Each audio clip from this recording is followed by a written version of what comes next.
Hey everyone, welcome back to Startle Volumes, where the unsettling meets the unexpected. Today we're diving into something new, a first-hand perspective of a moment in history that's as terrifying as it is real. Imagine being there, caught in the chaos, feeling every second stretch out like a lifetime. This story blends fact with a fictionalized view from someone who lived through it, bringing you closer to the edge than ever before. Let's step into their shoes, if you dare.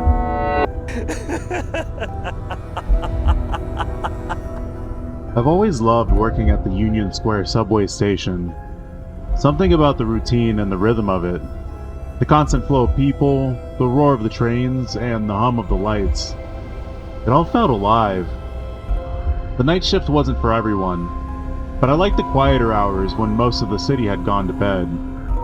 The station felt almost intimate in those moments, like it was mine alone. That's when I first noticed him. He showed up one evening, tall and lanky, with a dark trench coat that hung off his frame like it didn't belong to him.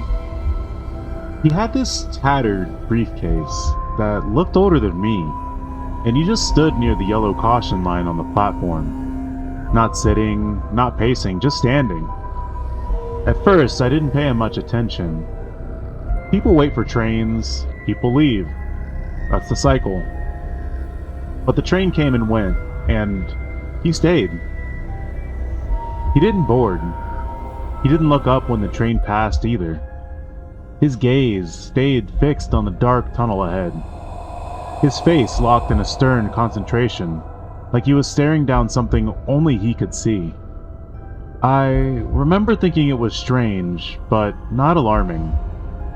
Maybe he'd missed his train. Maybe he was waiting for someone. The subway attracts all kinds of people, after all. But when I passed him on my rounds to check the bins, I noticed something about the way he stood. His posture was stiff. His shoulders pulled back unnaturally, and his hands gripped the handle of his briefcase like it was glued there. "Everything okay?" I asked casually. He didn't flinch, didn't even blink. It was like I wasn't there at all. That should have been my first real clue that something was off. But I brushed it off.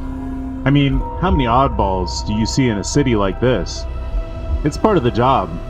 Over the next few nights, he became a fixture. He'd appear right around my shift and stay for hours, always in the same spot, always staring at the same stretch of tunnel. He never interacted with anyone, and no one interacted with him. He didn't look homeless.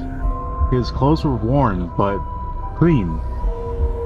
He didn't seem threatening either. Just wrong. The kind of wrong that makes the hair on the back of your neck stand up, even if you can't explain why.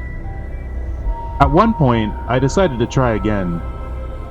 "Sir, do you need help? Are you lost?"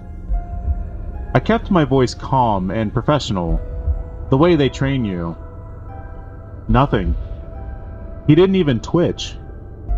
His grip on the briefcase tightened though. I noticed that. His knuckles went white. That was the moment I started to feel uneasy. Not because he was rude, but because it felt like he wasn't there at all. Like his body was in the station, but his mind was somewhere else entirely. I started telling my coworkers about him. They teased me at first, calling him my ghost boyfriend or saying I was just bored. But I knew what I saw. This wasn't some harmless eccentric. There was a purpose to him being there, even if I didn't understand it. And then, as suddenly as he appeared, he stopped coming. Psst. I remember it clearly. It was August 27th, 1991. The station felt lighter that night. I didn't realize how much his presence had been weighing on me until he was gone. I remember thinking, maybe he finally caught his train, or moved on, or found whatever he was looking for. The next morning, midnight, at about 12 a.m., everything changed. I was in the break room when I heard it. A sound so loud and violent that it made my teeth chatter. A screech that cut through the walls like a knife, followed by a metallic crash that echoed through the tunnels. My stomach dropped. I ran to the platform, my shoes slapping against the tile. The station was eerily quiet except for the distant wail of alarms. When I reached the edge, I looked down into the tunnel, but all I could see was darkness. Somewhere down there, past the bend, something had gone horribly wrong. Within minutes, the radios cackled with frantic voices. A train had derailed just outside the station. They wouldn't let us down there, but I didn't need to see it to feel the weight of what happened. 5 people lost their lives that night. Dozens more were injured. The motorman was found to be intoxicated, which only made the whole thing harder to stomach. But there's the one thing I can't shake. The man.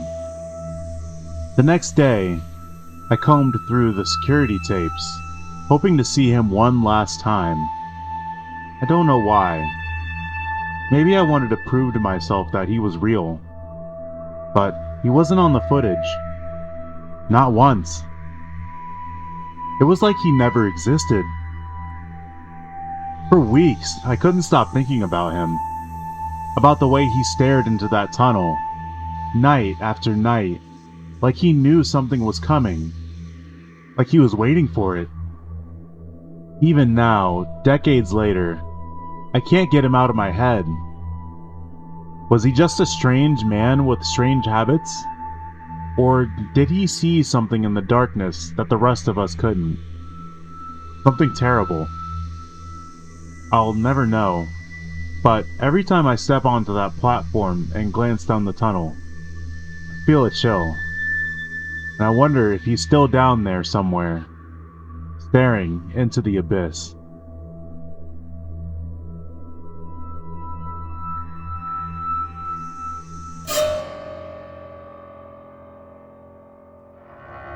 Thanks for joining. Please don't forget to like and subscribe, as well as leave a comment and let me know what you thought of everything. Also, if you have any story ideas or would like me to read any of your stories, please feel free to contact me at my email in the description. Once again, thank you for joining, and I'll catch you again next time here at Startle Volumes.